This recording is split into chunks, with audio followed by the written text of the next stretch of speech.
The world is getting crazier. People are acting more and more insane. The end of the world is tomorrow, tomorrow. There's only one thing to do when the world is falling apart. Listen to Basil and Gonz as they discuss this week's news and events through the lens of Bible prophecy.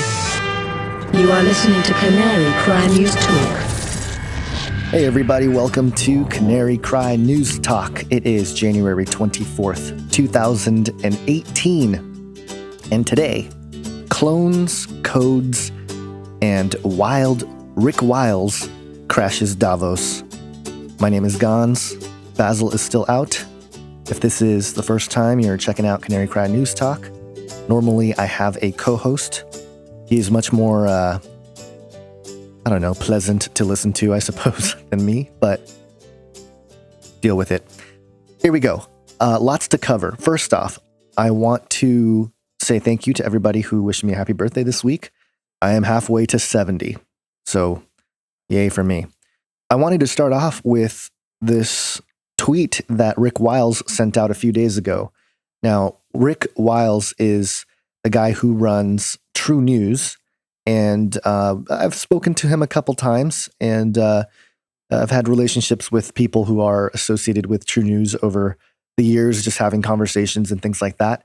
Haven't met them in person, but I know they're doing great work over there. And Rick Wiles has been on this kick to really expose transhumanism and where it's going, but not just do it, from behind the desk, but really get people out there to conferences and events that people are holding, these tech events, these business entrepreneur events, all kinds of stuff, and showing really, what the spiritual underpinnings are, because these folks at these conferences aren't really paying attention to the spiritual nature of what they are promoting and what they are involved in.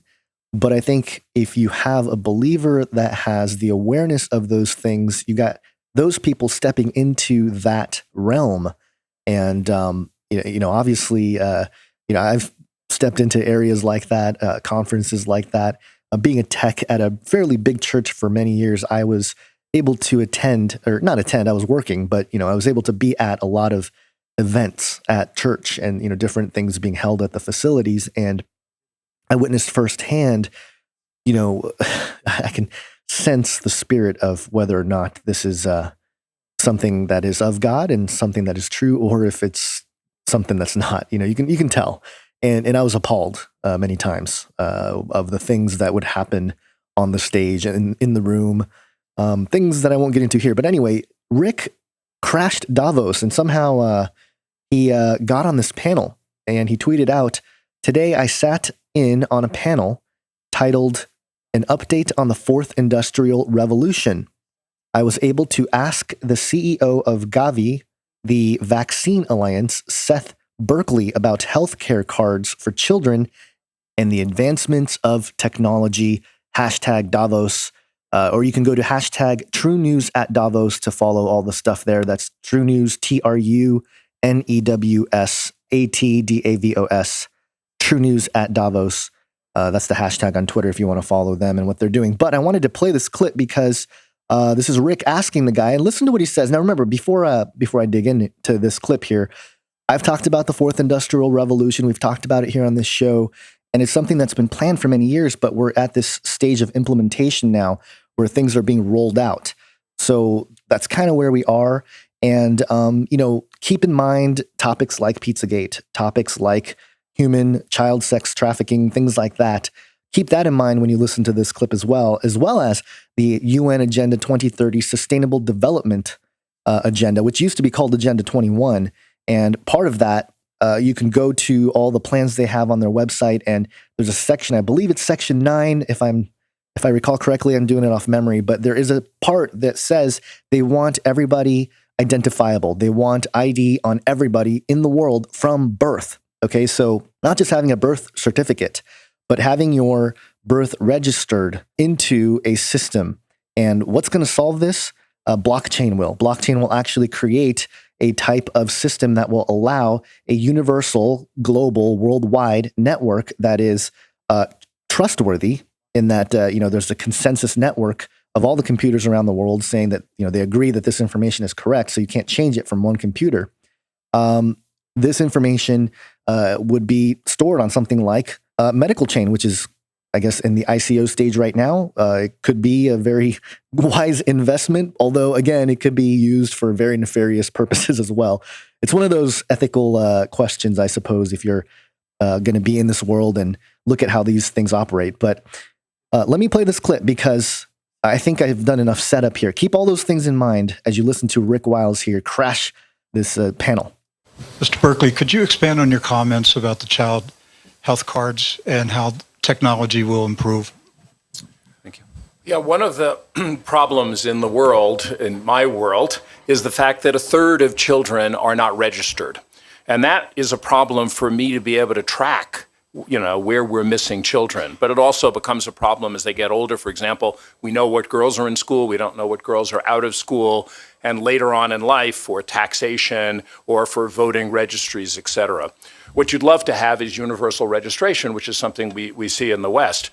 What's interesting is that since every family virtually gets a child health card when they have an immunization, if you could link that to a vital registration, you would have that introduction. It would be non-controversial. It wouldn't be associated with voting or other aspects. So the question is how to do it. And what we want to do is link that with the work that's going on digital identity and also on just being able to use digital technology to track births. And in fact, here at this WEF, we'll announce as part of our Infuse, Innovation for Upscale and Equity, we will announce that this year's challenge will be in this area. And so this is an example of where the forum brings together lots of entrepreneurial expertise in this, and the center does, and so there's an opportunity for us to work together to try to drive this forward. So first off, he talked about linking, immunization IDs and stuff like that to some kind of database, and that's what I'm talking about. Blockchain will do that. Blockchain will allow you to put your information digitally into this network, this consensus network, which has, again, full trust because it is a consensus network. You can't change information from one computer. You would need the collection of computers to agree. And there are different technologies and applications and things being developed right now to, transfer that digital information identity-wise with biometrics, the Face ID on iPhone X, all this stuff that we're seeing now, that's information that's going to be stored on the blockchain. Now think about what this does if you really consider it. Because now, instead of this sort of murky, wishy-washy, well, online is kind of, there's an anonymity to it, so you can sort of be not you or whatever, there's a lot of that going on online, and there's too much of it almost, right? But now the opposite effect. Think of the opposite effect of everybody, has to put their identification biometrically to confirm who you are in this consensus network to participate in whatever transactions you want. What is it starting to sound like, right? So that's what I'm saying. Revelation 13, these technologies are ripe to start creating the infrastructure for an economic digital system that very much would fit the description of Revelation 13 in the second half with the false prophet, the second beast, forcing the worship of the image and then the deployment of the mark in order to buy or sell. And it's deployed to everybody, rich, poor, free, slave, everybody gets an opportunity to receive the mark. And to bring in that Pizzagate angle, all the missing children, if we can biometrically track every single person on the planet or pancake or whatever you think we're on, doesn't matter. All the people that are accounted for in this domain that we are in, from birth, if we can track them from birth, then we won't have this child human trafficking problem. We will be able to track them. We will be able to eradicate human trafficking, sex trafficking, that kind of stuff, right? That is the Hegelian dialectic. That is problem, reaction, solution. And that solution is what's being offered here, which is starting to sound a lot like the mark of the beast. But it's going to bring peace and prosperity. Peace, then sudden destruction. So there has to be this Pied Piper thing, right? Where this system is built and it is prosperous.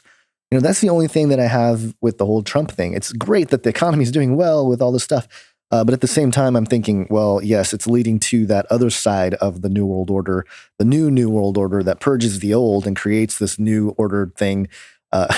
Ironically, tearing down the quote unquote New World Order creates a New World Order. I think this is sort of inevitable in that, God's prophetic timeline. So anyway, I just wanted to share that from Rick Wiles over at Trunews. He's doing a great job over there. And you guys should definitely check his stuff out, support what he's doing over there. Let's move on to the next story. And this one is very interesting as well. NationalGeographic.com. Monkey clones created in the lab. Now what? In a controversial milestone, researchers have cloned a pair of macaws using a method that can, in theory, be used to clone humans. It says here, in a world's first, Chinese researchers have successfully cloned macaws using the same technique that yielded the famous clone Dolly the sheep. The milestone, published in Cell on Wednesday, marks the first time that primates have ever been cloned in such a manner. The years-long effort, led by Chinese Academy of Sciences postdoctoral fellow Zhen Liu, culminated in the recent birth of two female macaws, Zongzong and Huahua. The macaws' names are drawn from the word Zonghua, an adjective for the Chinese people. Interesting. The two macaws, 8 weeks and 6 weeks old, are genetically identical, both clones of the same donor culture of fetal monkey cells. The young monkeys are reportedly healthy and currently live in an incubator. The discovery potentially leads to a brave new world of biomedical research and will unquestionably spark debate over cloning another primate species, humans. Here's everything you need to know about these potentially controversial clones. And there's video of them. They're pretty cute looking, although, I don't know, maybe it's just my bias, but I was trying to look at their eyes, and I don't know, you guys can watch the video. I'll leave a link and decide for yourselves. But I don't know, just got a little heebie-jeebies looking at that. But anyway, are these the first cloned monkeys? Technically, no. In 1999, researchers cloned a rhesus macaw, by splitting an early-stage macaw embryo into multiple parts, in effect, creating artificial identical twins. Other research showed that monkey cells could be cloned to create lines of stem cells. However, these efforts yielded only cells confined to petri dishes, not fully developed monkeys. It's about time because I thought it would never happen, says Shokrat Mitilapov, the head of Oregon Health and Science University's Center for Embryonic Cell and Gene Therapy. He wasn't involved with the study, but he worked on previous monkey cloning efforts. So why is this a big deal? In 1996, Dolly the sheep became the first mammal cloned using a technique called somatic cell nuclear transfer. Unlike embryo splitting, which can only yield a few copies, this method can theoretically produce an indefinite number of clones from a single donor. This lets researchers craft customizable, genetically uniform populations of animals with potential for biomedical research. Okay. Can you imagine a Basel army for research? Oh gosh, that is terrifying. Oh man, I don't know if I'm going to be able to sleep at night after thinking of that one. Since then, scientists have cloned more than 20 species, from cows to rabbits to dogs, using this technique. But the Chinese effort marks the first time that non-human primates have been cloned successfully in the same way. This is a big deal because the cloning technique in this study may apply to other primates, such as humans. However, the study's authors stress that they have no intention of cloning humans. Of course they don't. They're not going to tell us that they're already cloning humans and that they've been doing it for decades. All right, how does this cloning method work? Using science. I'm going to skip that part there. Why did it take so long to clone primates this way? And I'll leave the link in the description there so you guys can check that out. There's a couple more parts here I wanted to quote. Why clone monkeys in the first place?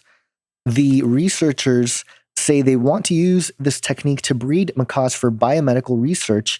Exact genetic copies of the same animal would reduce the variability in results when testing new drugs or other therapies. Quote, for the cloning of primate species, including humans, the technical barrier is now broken, says study co-author Mu Ming Pu, who directs the Center for Excellence in Brain Science and Intelligence Technology at the Chinese Academy of Sciences. However, the reason we chose to break this barrier is to produce animal models that are useful for human medicine. There's no intention to apply this method to humans. Keon Van Rompuy, a virologist at the California National Primate Research Center, thinks that such clones would be useful in the long run. Quote, there would be an efficient way to clone monkeys that could actually reduce the number of monkeys needed to answer a certain research question. Oh man, I'm sorry, but this is so inhumane, if you think about it. How are the PETA people, they're not going to be okay with this. I mean, you don't even need like Bible thumpers or whatever to go out there and be like, hey, we're in the days of Noah. I just don't see this. I think this sort of logic, this Rompuy guy, a virologist, is, I mean, think about it. They're basically saying, okay, we'll take this one monkey, right? We won't torture all these other monkeys for experiments. We'll just take this one monkey and just keep cloning this monkey.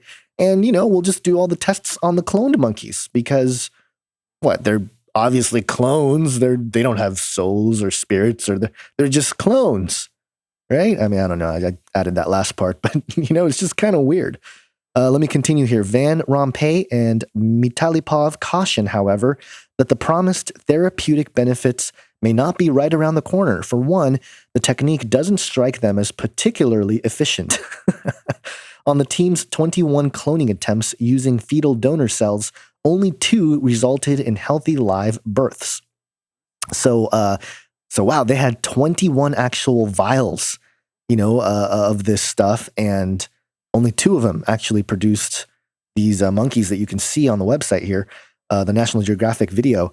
What's more, Zongzong and Huahua are only 2 months old. Researchers don't yet know what infirmities, if any, will afflict them later in life as a result of being cloned. This is just a step, says Rompuy. We are not ready to clone monkeys large scale. Well, we're not ready to fulfill the prophecies of the Planet of the Apes quite yet. So great, wonderful. Is it ethical to make clones? The use of non-human primates as lab animals has long been contentious. So good, they're going to address my question here. Animal welfare groups have cast experiments on non-human primates as cruel exactly because of the animals' similarities to humans. They also express concern over cloning itself, pointing to miscarriages, sterile social environments, human hand-raising, and other unnatural stressors. Quote, it gives the sense that animals are disposable and commodities for us to use. Yeah, I agree. I agree with this Kathleen Conley, Vice President of Animal Research Issues at the Humane Society of the United States. Quote, is this appropriate to have an animal you can do whatever you want to? I understand the thought process behind it, but it creates a poor dynamic about how we treat animals overall. China in particular faces high scrutiny on matters of animal welfare because it has no comprehensive laws against animal cruelty.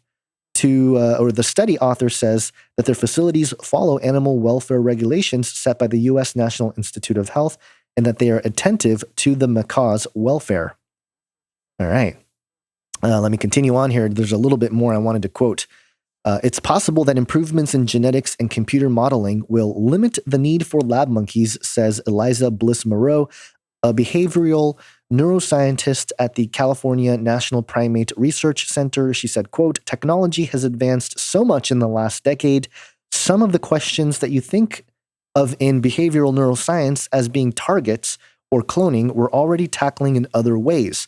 But many biomedical researchers insist that primate models are still necessary for studying complex human diseases and disorders from Parkinson's to HIV/AIDS to autism.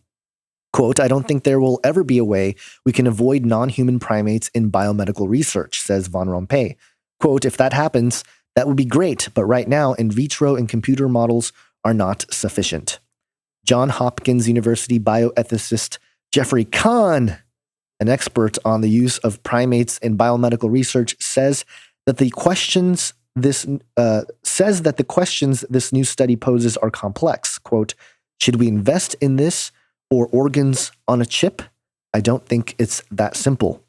What does this mean for cloning humans? In short, the study suggests that human cloning could be technically possible in a matter of months to years. Quote, the genie's out of the bottle now, says Jose Sabelli, a cloning expert at Michigan State University who wasn't involved in the study. Whether reproductive human cloning should proceed, however, is another question entirely.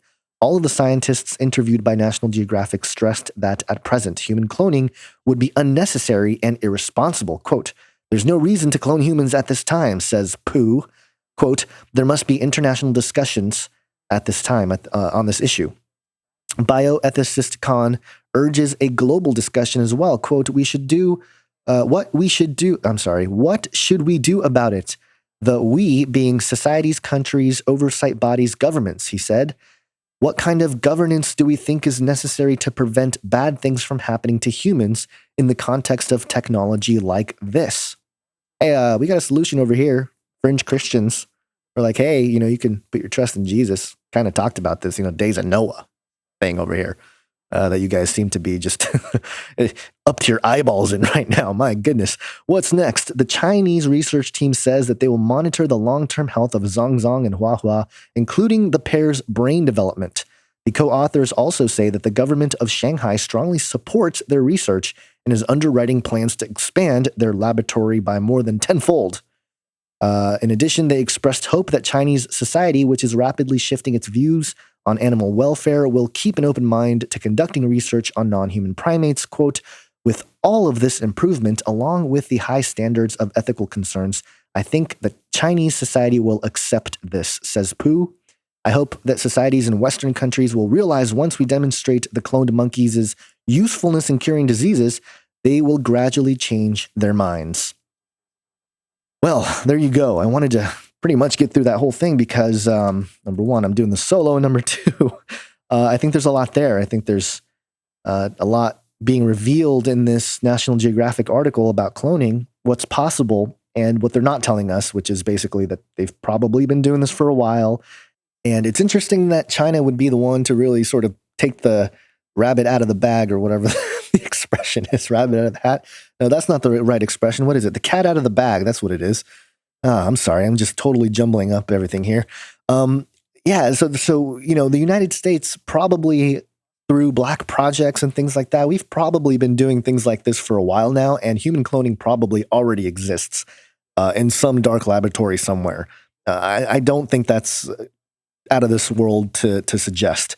I think that something like that is already going on.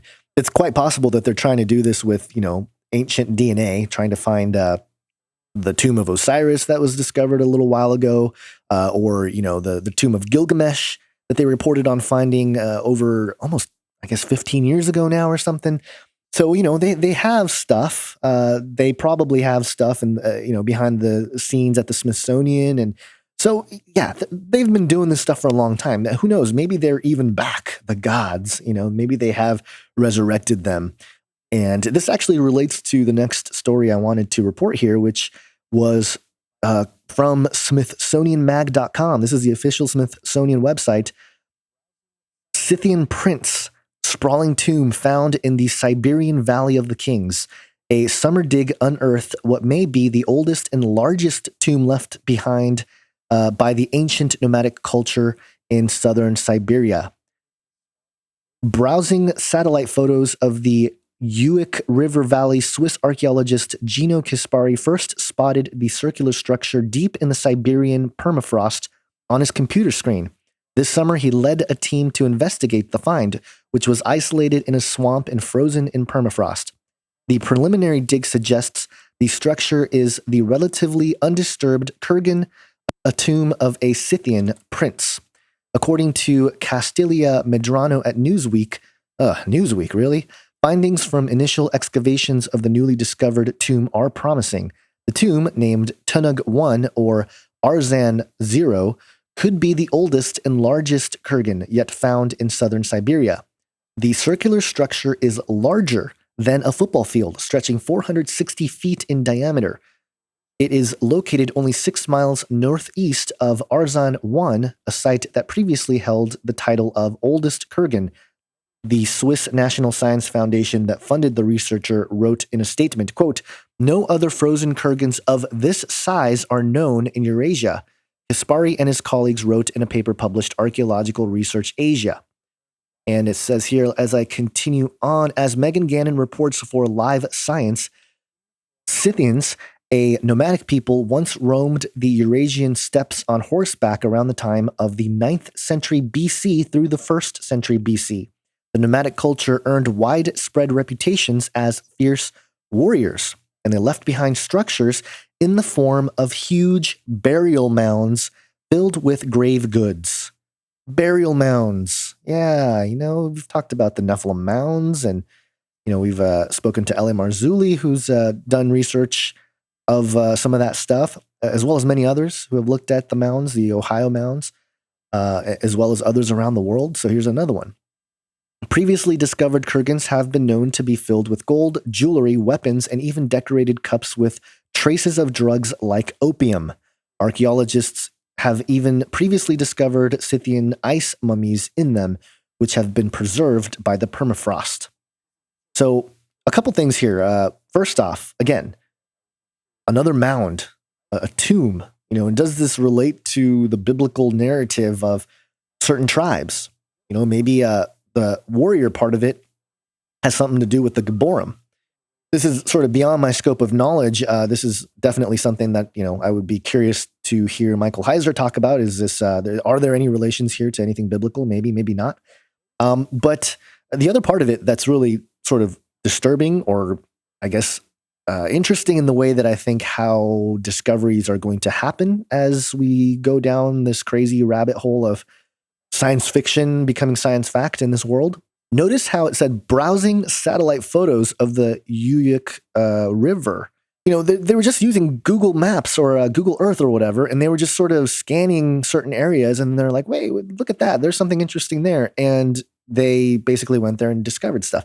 Now, think about that. We live in this generation now where we have an eye in the sky, and for the most part, we're allowed to access it to look at parts of the earth, whatever shape you think it is.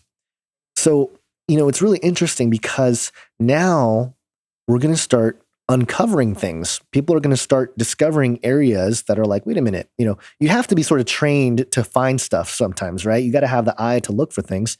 And when you do find something and you're able to investigate it and there's something to it, it's really interesting. What is going on? What's the history? How does it change archaeology? How does it, confirm certain historical narratives and things like that? So it really does add a whole different angle to how, you conduct your research and all this. But I just thought it was interesting that they would mention huge burial mounds, and talk about how they were warriors, which I get it. A lot of nomadic tribes were warrior types back in the day. I mean, it was much more chaotic, much more violent, and could that be because of some of these tribes that were around, the Anakim, the Zamzumin, the Emim, and things like that? So one more story I wanted to throw at you guys. This is from Business Insider, actually markets.businessinsider.com. The Transhuman Code, featuring the M&A advisor co-CEO David Ferguson with WiseKey CEO Carlos Moriora, to be introduced by WiseKey at Davos. And again, this is back to Davos, coming full circle here. The Transhuman Code is the first interactive knowledge platform for managing the convergence of humanity and technology, its impact on our daily lives, and the long-term implications. So this is an innovative multimedia program informing and engaging all citizens of the world about the dynamic influences of technology in our personal, communal, and professional lives.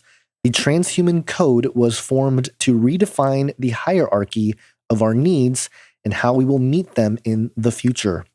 Originated by Swiss cybersecurity pioneer WiseKey and authored by Carlos Moriora and David Ferguson, the Transhuman Code will feature exclusive insight into the world's premier authorities on the application of AI, blockchain, cybersecurity, IoT, which is Internet of Things, and robotics to transhuman education, employment, communication, transportation, communities, security, government, food, finance, entertainment, and health. The Transhuman Code Davos Gathering of Minds, hosted by CBS Inside Edition host Morgan Alexander, will bring together global leaders in technology, business, finance, government, academia, and the media for an exclusive event. The event will feature an interactive discussion among the assembled leading experts, including Alex Pentland, director of MIT Connection Services and Human Dynamics Lab, Evgeny Borisov, founder and CEO of Vimana Global. Interesting. Vimana Global, huh? Vimanas, of course, are the flying crafts in the Hindu ancient scriptures, the Bhagavad Gita. I may be saying that incorrectly. Bhagavad Gita, I believe.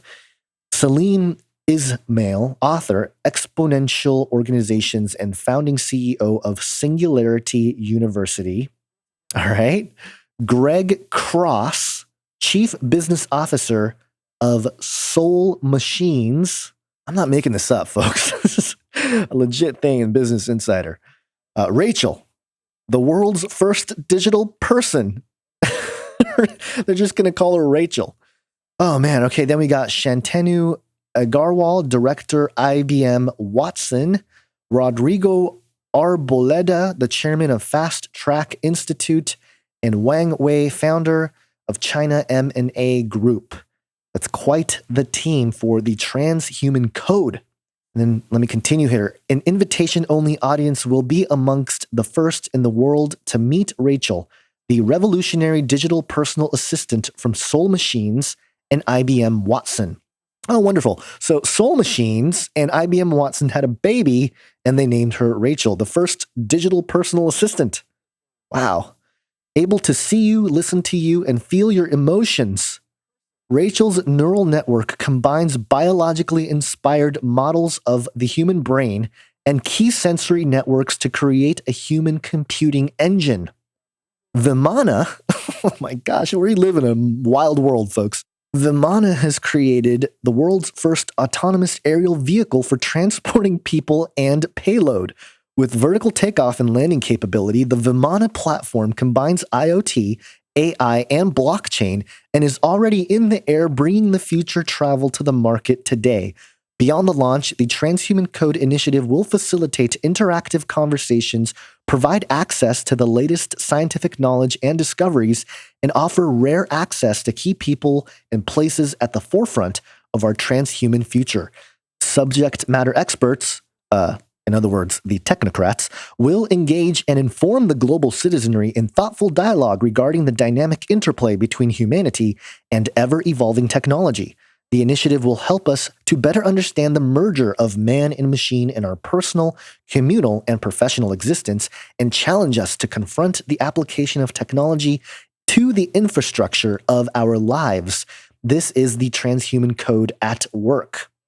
And you can learn more here, but my goodness, for those of us looking at this type of information from the lens of biblical prophecy and what is supposed to happen to the world, wow. I mean, it's not even science fiction at all anymore. This is happening officially.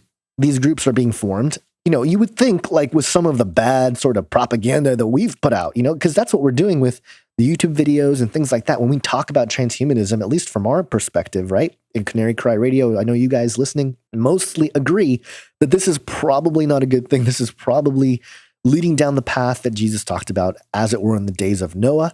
And again, if you look at the days of Noah, crazy things going on, genetically engineered things happening, which is basically what's happening now. And, you know, we use the word transhuman as sort of a negative thing when we talk about it, trying to create a balance, at least to the people that are saying, oh, it's all utopia. And then now these people come together from, organizations named after things that are just, you know, wild already. Vimana Global, Soul Machines, IBM Watson, which is something that everybody is familiar with, MIT Connection Services, so some sort of MIT person who's connected. I mean, these are official business people coming together with this technology and calling it the Transhuman Code and saying, hey, we are moving this forward. And you know how we know that this is all BS, you know, New World Order junk, is because, number one, it was presented at Davos. Number 2, it says here, hosted, the Transhuman Code Davos Gathering of the Minds, hosted by CBS Inside Edition host Megan Alexander. What a person to bring on as the host of this event. I don't know. You look at CBS, you look at the all-seeing eye, it's like, yeah, there they are, guys. Here we are, the technocrats, we're here. We've been exposed, but, most of the people are still asleep, so we're just going to move forward with our plan here. We will even call it the Transhuman Code and push this idea that this is a wonderful thing. And that, of course, they say they're garnering discussion, and I believe that's important. We definitely do need to have that discussion. More of it needs to happen, especially with people that are just not seeing it. They're not seeing it, but they're being bombarded with it with TV shows and movies and even books and stories and video games and everything out there right now is conditioning people to accept this sort of new age transhuman era. And I'd say, the church largely is asleep. And so those of us out there, we're trying to say, hey, this is coming down much quicker than you think. It doesn't mean, I get it that it's sort of I suppose it's one of those things where people look at history and they go, well, the Watchmen have warned before, and they turns out that, it just became the norm. For example, the computer or maybe the internet or cell phones, more recently. But, even before that, like television, where you had Elvis kind of doing the thing and that was all risque and that was way too much for the American public back then. But that was the sign that Satan is here or the Antichrist is here. But then now that's just nothing. Well, yeah, true. Although I will say that there is something a little bit different with this transhuman thing.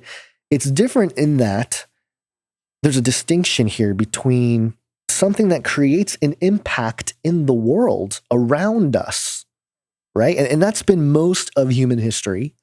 We put together armies and we go destroy villages. That's a physical act of our environment, right? If we get maimed or cut or something, that's it. There's only one, our arms don't grow back and stuff like that. So my point being that we affected the environment around us.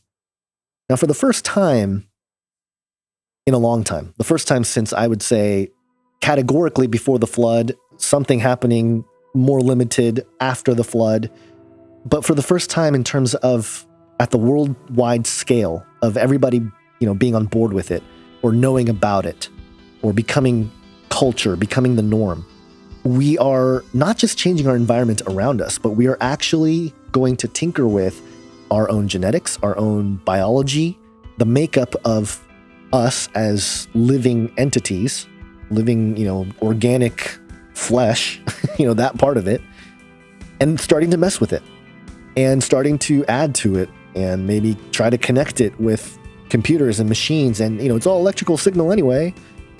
What are we doing? This is absolutely spiritual, and messing with the soul, messing with the spirit realm. And most people don't see it that way, but that's really what I think is going on. And it's not just another paranoid Watchman Christian crazy person saying, oh, hey, we're in this age now where, the Antichrist is going to come and, the mark of the beast is here and all this stuff. We get it. It falls on deaf ears because it's been preached and mentioned over and over again with all kinds of developing changes to society. But again, I would argue that this is a little different. They're implanting stuff. They are changing stuff from within. They are changing stuff at the minute scale. So the barrier, the article that I was reading on the actual Canary Cry News Talk episode, the quote of the guy, I don't know where it is anymore, but basically he said that the barriers are broken, with the clones anyway. The barrier is broken. The cat's out of the bag, right? I totally fumbled that analogy there. Here it is. We are living in that time.